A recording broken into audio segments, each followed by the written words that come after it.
আসসালামু আলাইকুম সবাইকে। ওয়েলকাম করছি যুবরাজ খান আবির। আশা করি সবাই বেশ ভালো আছেন। Carlo Ancelotti he is a master class. He is a master class. আপনারা জানেন যে কার্লো আনচেলত্তির পৃথিবীর অন্যতম সেরা একজন সফল কোচ। এখানে কোনো ডিবেট নাই, কোনো সন্দেহ নাই।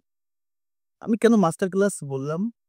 কেন বললাম? আপনারা সবাই জানেন। তবে রিসেন্টলি যে পদক্ষেপগুলো ব্রাজিলের দায়িত্ব নেওয়ার পর থেকে কার্লো আনচেলত্তি নিচ্ছে, যে স্টেপগুলো, যে পদক্ষেপগুলো সে নিচ্ছে, সেইগুলো এক কথায় দুর্দান্ত এবং এক কথায় অসাধারণ। দেখেন, সে ব্রাজিলের দায়িত্ব নেওয়ার সাথে সাথেই সে ব্রাজিলের যাদেরকে দরকার, যারা তার সেনানি হবে, তাদের সাথে কন্ট্যাক্ট করে ফেলছে। তাদেরকে সে তার দলে রাখবে। এরপর তার আসলে সকল সঙ্গী কারা হবে, অর্থাৎ তার কোচিং স্টাফ কারা হবে, কে কে কোয়ালিটিফুল, তাদেরকে সাথে করে নিয়ে চলে আসছে। এবার ছিল হচ্ছে স্কোয়াড ঘোষণা। ব্রাজিল সিবিএফ থেকে দুজন গেছে, জোয়ান এবং কেতানো গেছে হচ্ছে স্পেনে, এবং মাদ্রিদে কার্লো আনচেলত্তির সাথে ব্রাজিলের টোটাল টিমের একটা লিস্ট নিয়ে কার্লো আনচেলত্তির সাথে বৈঠক করছে, এবং তারা বৈঠকের মাধ্যমে একটা প্রাথমিক প্রি স্কোয়াড ঘোষণা করছে, যেটা 50 সদস্যের, এবং সেটা আপনার হচ্ছে 18 তারিখ, অর্থাৎ আগামীকালকে ফিফার কাছে আসলে তারা সেটা সাবমিট করবে। কিন্তু কার্লো আনচেলত্তির বক্তব্য হচ্ছে এইখানটাতে, আমি যে স্কোয়াডটা আপনার হচ্ছে 50 জনের রেডি করছি, সেটা শুধু ফিফা জানবে, এবং যে যে ক্লাব থেকে প্লেয়ারগুলো নিছি সেই ক্লাবগুলো জানবে। না কোনো মিডিয়া, না ফিফা সেটা অফিসিয়ালি অ্যানাউন্স করতে পারবে।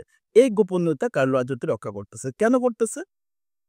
এখানে সে চায় না যে তার মানে প্ল্যানে কি চলতেছে, বা তার গোপনীয়তা কি, বা সে কোন প্ল্যানে কোন ফিলোসফিতে আগাতে যাচ্ছে, এটা না মিডিয়াতে কোথাও জানাতে চায় না। কারণ মিডিয়া থেকে অনেক প্রেশার আসতে পারে। এই যে টেকনিক্যাল হ্যান্ডেল গুলো কার্লোকে করতে হবে, ব্রাজিলে গেলে কার্লোকে অনেক অনেক কিছু ফেস করতে হবে, যেটা আগে থেকে সে মেন্টালি রেডি হয়ে আছে। এখন আসে, আপনারা দেখছেন যে দরিফাল জুনিয়রের সময় যখন ব্রাজিল কোনো ম্যাচ খেলতো, ম্যাচের একদিন বা দুদিন আগে দেখতেন ভাই, স্কোয়াড না একাদশ ঘোষণা হয়ে যেত, যে একাদশে কে কে থাকবে আগের দিনে প্র্যাকটিস দেখলে বুঝতে পারতাম, এবং ওই একাদশটা কিন্তু আগের দিনে দিয়ে দিত। এখন ব্যাপারটা হচ্ছে, যখন আপনি একটা দলের এগেইনস্টে খেলবেন, যখন আপনি আগে থেকে একাদশে দিয়ে দিবেন, তখন ওই দলটা আপনার একাদশের প্রত্যেকটা প্লেয়ারকে নিয়ে এক্সট্রা ভাবে আসলে স্টাডি করবে।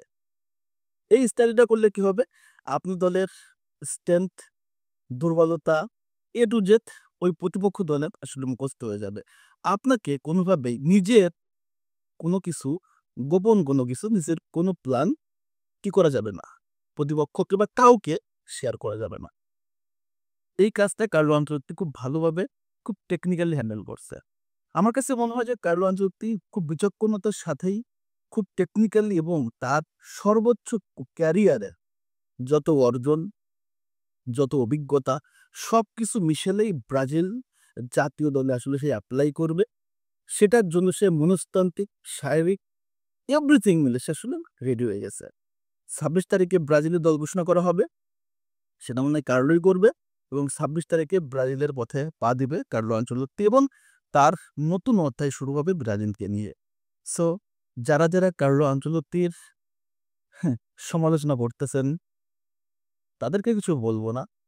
কারণ যারা সমালোচনা কার্লো আনচেলত্তিকে নিয়ে করে, তারা আলটিমেটলি ফুটবল বুঝে কিনা, ফুটবলের কোনো নলেজ আছে কিনা, এটা নিয়ে হয়তোবা আমার কাছে প্রশ্ন আছে। বিশেষ করে কার্লো আনচেলত্তিকে নিয়ে যারা যারা করচন করে। কার্লো আনচেলত্তির লিগ টাইটেল অনেক বেশি না হইলেও, চ্যাম্পিয়ন্স লিগে নকআউট পর্বে কার্লো আনচেলত্তি সবার চেয়ে আলাদা। নকআউট স্টেজে কার্লো আনচেলত্তি কিন্তু অপ্রতিরোধ্য, এবং এটা হচ্ছে দরকার ব্রাজিল টিমে, কারণ ব্রাজিল বারবারই কোয়ার্টার ফাইনালে আটকে যাচ্ছে। এই যে নকআউট স্টেজে কিভাবে কামব্যাক করতে হবে, ডমিনেট করতে হবে, এটা কার্লো ভালো জানে। সো ওটা পরের কথা, এখন বলবো না। বাট এইটুকু বলি যে কার্লো আনচেলত্তির যে পদক্ষেপগুলো নিচ্ছে ব্রাজিলের হয়ে, সেটা সত্যি কথা বলতে একটা মাস্টার ক্লাস, এবং এটাই কার্লো আনচেলত্তিকে ব্রাজিলের সফলতা এনে দিতে সবচেয়ে বড় ভূমিকা রাখবে। আমার মতামত এটা। আপনাদের মতামতটা কি, যে প্রাথমিক স্কোয়াডটা ঘোষণা না করাটা কতটা যৌক্তিক? আপনাদের মতামত কমেন্টস করে জানাবেন। সবাইকে ধন্যবাদ জানাচ্ছি।